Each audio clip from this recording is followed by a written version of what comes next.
E o que acontece? Eu tinha o espaço, porque ele era mobiliado, a pessoa alugava ele mobiliado, só que eu não tinha ninguém para atender. Então eu lembro que eu ficava andando lá perto, ligando para a secretária e falando: ô, e aí? Alguém ligou alguém? Meu nome tá na lista dos profissionais? Ah, tá, mas né, nada. E o primeiro paciente que eu atendi foi um familiar de uma outra amiga minha da faculdade. Só que quando esse paciente chegou, eu lembro até hoje, assim, eu fui atender ele num sábado de manhã. E a hora que eu olhei que ele tinha agendado, eu fiquei super feliz, assim, falei: nossa, uau, meu primeiro paciente, né? Meu Deus, e agora? Será que eu sei atender esse cara? Sabe aquela coisa do uau, quem me dera, mas Deus me livre, e agora como é que vai ser? Meu Deus, ele veio. E eu lembro que quando eu passei na recepção e vi que ele tinha chegado, me deu um desespero, uma ansiedade. Falei: cara, e agora? Será que eu sei fazer o atendimento? E eu lembro que quando eu fiz, né, a primeira sessão com ele, aí ele voltou numa segunda, né, porque não é só fazer a primeira. Ele voltou numa segunda e falou: ai, deve ser que eu sei fazer esse negócio, né? E aí começou a acontecer. Só que assim, eu não tinha visão de divulgação, nada, zero. Não tinha nem essa ideia assim, de ter escolhido um lugar bom para atender, era muito longe de onde eu morava, era super complicado para ir. Mas enfim, foi assim que a gente começou, foi assim que eu comecei, né? E paralelo a isso também, eu já matriculei de cara numa pós-graduação, porque eu me sentia muito insegura e achava que se eu estudasse mais, eu ia ter mais paciente. Essa era a minha ideia. E todo mundo terminava a faculdade, ia fazer o quê? Pós-graduação. E eu fui fazer pós-graduação também, na onda do momento. E eu escolhi a pós-graduação, assim, muito aleatório. Tipo, parece que isso aqui é bom. Fui lá, escolhi, meti a cara e fui fazer. E no meio dessa pós eu entendi que o que eu tinha escolhido tinha nada a ver comigo. Nada, assim, nada. A técnica não tinha nada a ver e tal, mas eu tinha essa coisa. Começa, termina, começou. E aí eu fui lá, os 3 anos. Terminei a pós-graduação.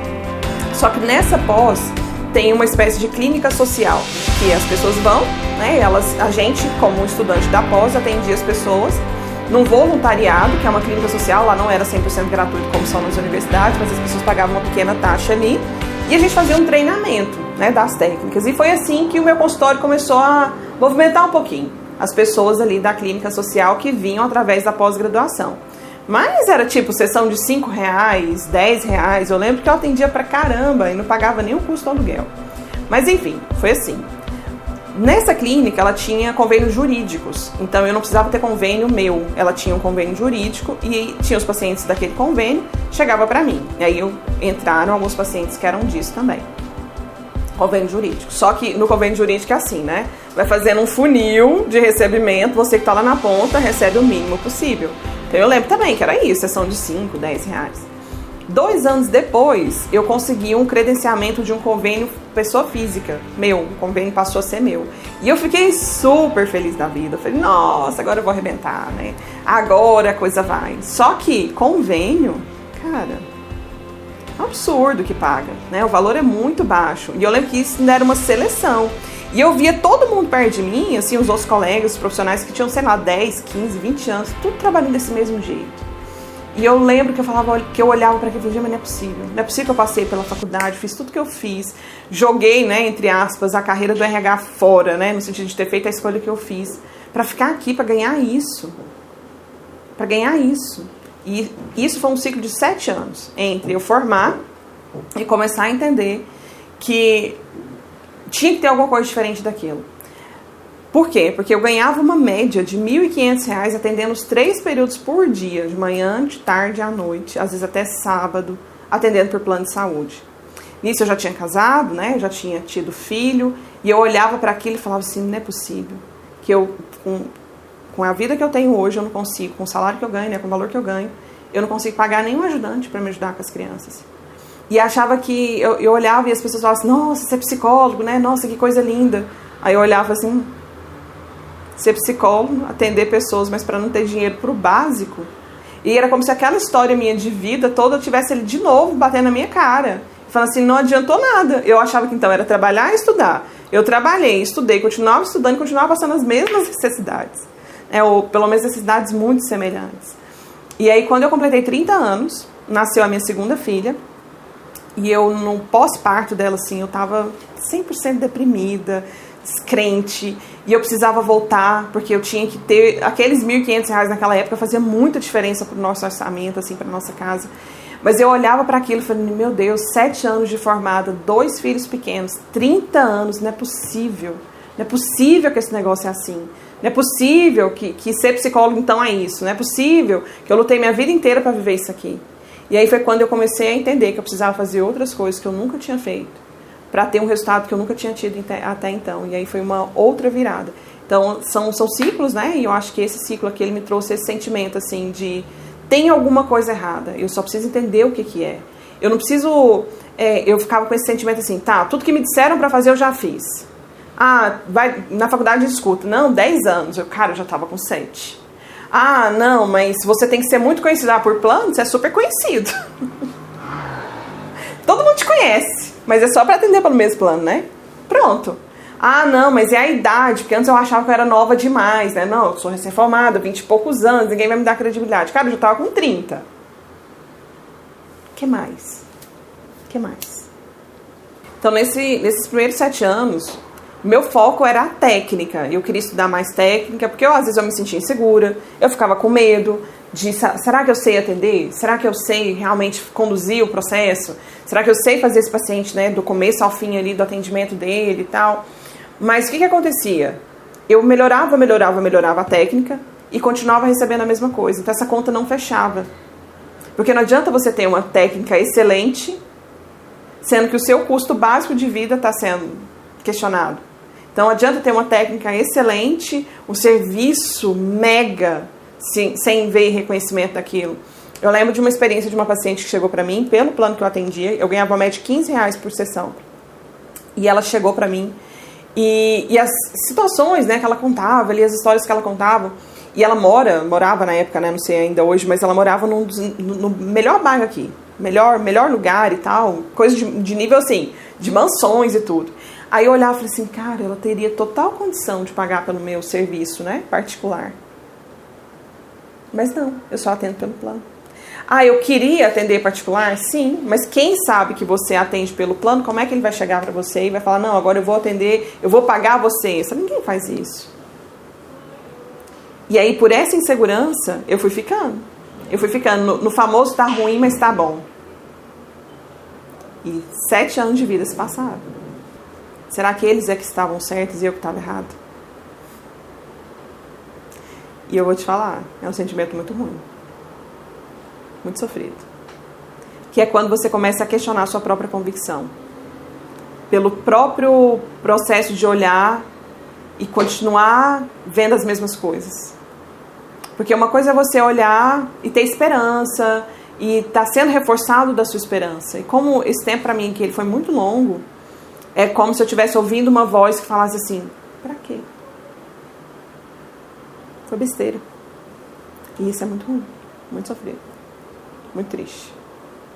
E eu pensava em desistir. Eu falo o seguinte, eu não queria desistir de ser psicóloga clínica, porque eu via e vejo, continuo vendo, muito sentido em atender pessoas.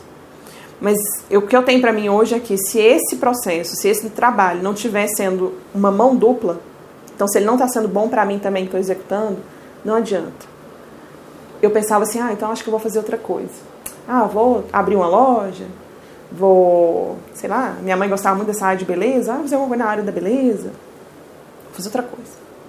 Só que no fundo eu não queria, porque pra mim era um atestado de derrota. Era assumir que deu errado.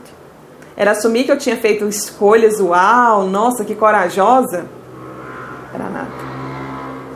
Eu acho que eu sou teimosa e eu sempre tenho que ficar pensando e observando até onde eu sou insistente e até onde eu sou persistente.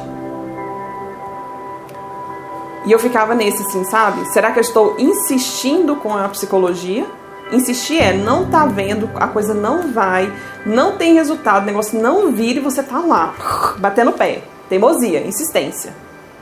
Ou será que eu estava sendo persistente num caminho, que é ter força, que é ter coragem, que é ser ousado, que é dar o passo de fé, que é não ser guiado por vista, né? Não é focar só no que eu tô vendo, mas ser guiado por aquilo que tem sentido. Então eu ficava nessa, será que eu tô sendo insistente ou será que eu estou sendo persistente? Hoje eu olho E eu tenho certeza que eu fui persistente.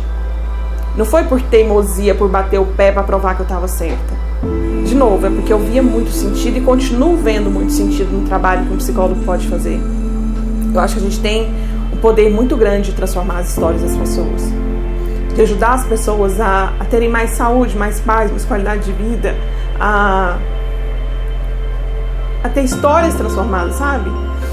Eu me encanto muito assim, com essa coisa de atender uma mulher hoje que vai ser mãe amanhã, que o filho dela não vai sofrer o impacto das dores que ela carrega. E se a gente for olhar, tudo é isso. Então, assim, muitas das dores emocionais que me levaram para situações de ansiedade têm a relação direta com a história da minha vida, que é a história dos meus pais, que é a história dos pais dos meus pais. E a terapia, ela faz isso, ela quebra ciclos. Quem decide fazer, né, o processo terapêutico tem essa oportunidade de um autoconhecimento que faz com que ela olhe para a vida com outro olhar. E um psicólogo é instrumento disso. Então, eu acredito muito nisso. Sempre acreditei muito nisso. Eu me apaixonei pela psicoterapia, pela área clínica, por isso.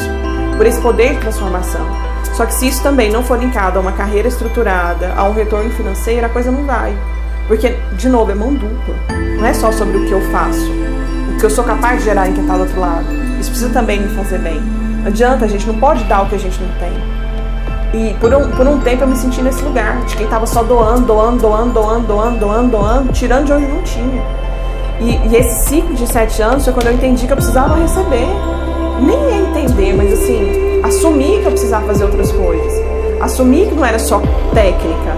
Assumir que eu precisava me abrir. Eu sempre fui muito tímida, sempre fui muito fechada, sempre fui muito séria. É aquela Rosane criança lá que ficava mandando os outros. Eu sempre tive muito isso, assim. Eu criei uma blindagem muito grande. De ser tímida, de não conversar, de não falar com as pessoas. Falar com estranho, jamais. E aí eu fui entender que não adianta, não é só sobre a minha força, não é só sozinha que eu vou conseguir as coisas. Então eu comecei a entender com 30 anos de idade que eu precisava desenvolver outras habilidades, que eu precisava fazer outras coisas. E uma das habilidades mais importantes que eu desenvolvi nesse tempo foi essa abertura para o novo, para essa abertura do diferente, para essa abertura de fazer o que ninguém está fazendo, olhar o que as outras pessoas que não são psicólogos, o que eles estão fazendo? Por que para eles pode dar? O que eu posso aproveitar disso? O que eu posso adaptar disso para essa realidade aqui? Da psicologia, da psicoterapia, que sai muito na faculdade com essa ideia do medo. Ai, eu tinha um pavor de perder meu CRP. Para mim aquilo era como se eu perdesse a minha identidade, meu CPF. Mas por quê? Porque ficou esse medo, assim, ai, vai fazer marketing, tá errado, vai fazer divulgação, tá errado, nossa, tudo você vai ser caçado. E não é assim. A gente precisa conhecer. E eu nunca tinha parado para conhecer. Eu sempre fui refém do medo. O medo de perder. E eu acho que isso também teve uma influência aqui nesse tempo, sabe? De abrir mais e falar, cara, eu tenho que fazer outra coisa. E eu comecei a entender principalmente o quê? Como é que as pessoas chegavam para um atendimento comigo? Elas iam pelo plano. Então elas não conheciam a Rosane, elas conheciam o plano que a Rosane atendia. Então a Rosane não existia. Então eu falo, eu era invisível. Eu tinha vontade, técnica, não sei o quê. Não, mas eu era invisível. O que adiantava? E eu comecei a me abrir para isso. Eu falei, cara, se a gente não é visto, como é que eu vou ser lembrado? É uma frase clássica. E aí eu pensei, eu tenho que fazer outra coisa. E aí, como que isso começou? Né? Essa parte aqui da... Primeiro foi uma decisão. Eu falei, eu não vou atender mais por plano. Se as pessoas chegam e a primeira pergunta delas é plano, eu não vou atender mais por plano. Chegou em dezembro de 2012, eu simplesmente falei assim, não vou atender mais. Vou para um novo ciclo de vida. Quando virou janeiro de 2013, eu suspendi 100% dos meus atendimentos pelo plano. Era a hora de eu empurrar aquilo que estava me aprisionando naquilo que era minha zona de conforto. Uma decisão super difícil. Minha filha tinha 6 meses, meu filho tinha 3 anos e meio. Eu estava assim, devastada financeiramente. Mas eu falei, eu preciso fazer alguma coisa. Quantos pacientes particulares você tinha? 0. Eu tinha 0 pacientes particulares, eu tinha zero. Comecei do zero. Janeiro de 2013, eu comecei literalmente do zero. Mas... E a conta bancária? A minha conta bancária no vermelho, óbvio, né? Ai, credo, é muita doidura. Mas enfim, né? Conta bancária, eu não tinha reserva, eu não tinha planejamento, eu não tinha nada. Eu tinha vontade. E eu vou te falar, eu tinha coragem. Só pra falar assim, Pior, sabe aquele clássico? Pior do que isso aqui não tem como ficar. Não tem como ficar. Tem que ter alguma coisa. Mas aí eu entendi o seguinte, se eu era invisível, eu tinha que me movimentar. E eu tinha que sair dessa caixa que eu tinha me colocado. Eu tinha que ver o que outras pessoas estavam fazendo. E nessa época também, eu acho que foi importante, eu comecei a atender numa clínica que era multidisciplinar. Então eu saí desse universo de clínica só de psicologia e aluguei um consultório. Subloquei, na verdade, um consultório de uma colega que era fisioterapeuta. E essa clínica, ela era multi. Então tinha outros profissionais, não tinha médico, fisioterapeuta, nutricionista, não sei o quê. E eu comecei a ver também o movimento deles. Eu comecei a ver outras formas que eles faziam de divulgar o trabalho e tal. E isso também acho que me impulsionou, assim, pensar um pouco fora, sabe, da caixa. Mas sempre com essa ideia de eu preciso deixar de ser invisível, eu preciso deixar de ser invisível, eu preciso deixar de ser invisível. Paralelo a isso, eu ia, né, e aí nessa época eu já dirigia, já tinha carro e tal, eu ia pro consultório de carro ali escutando rádio. E nessas rádios, ali na rotina mesmo, tinha um programa que falava sobre desenvolvimento humano, comportamento. E eu sempre via que tinha psicólogo lá, fazendo entrevista, dando entrevista. E eu pensei, falei, cara, isso aqui é um jeito das pessoas conhecerem o meu trabalho. E foi daí que começou a partir essa ideia de que eu preciso sair da caixa. Fui com a cara e com a coragem, entendi que programa que era, sendo tímida, fechada, falei, eu preciso dar um tiro no escuro e eu não tô nem aí, vou fazer. Pesquisei lá quem eram os produtores do programa, desse programa especial que eu escutava. Aí mandei pra eles uma proposta da maior cara de pau da terra. Só que a proposta assim, tudo errado. Eu falava, eu sou psicóloga e tal, quero falar sobre o meu trabalho. Hoje eu falo, meu Deus, como é que eu tive para fazer um trem tão ruim? Mas era o que eu tinha pro tempo. Mandei pra eles. E mandei para umas 4 outros lugares lá que eu sabia que tinha esses esquemas de ser psicólogo que falava alguma coisa em programas de rádio. Esse específico não me respondeu, foi embora, falou nada, mas um me respondeu. Que era um programa numa rádio AM, aqui na região, num programa 3 horas da tarde, numa rádio que falava sobre futebol. Nada a ver com nada. Mas foi o meu primeiro sim.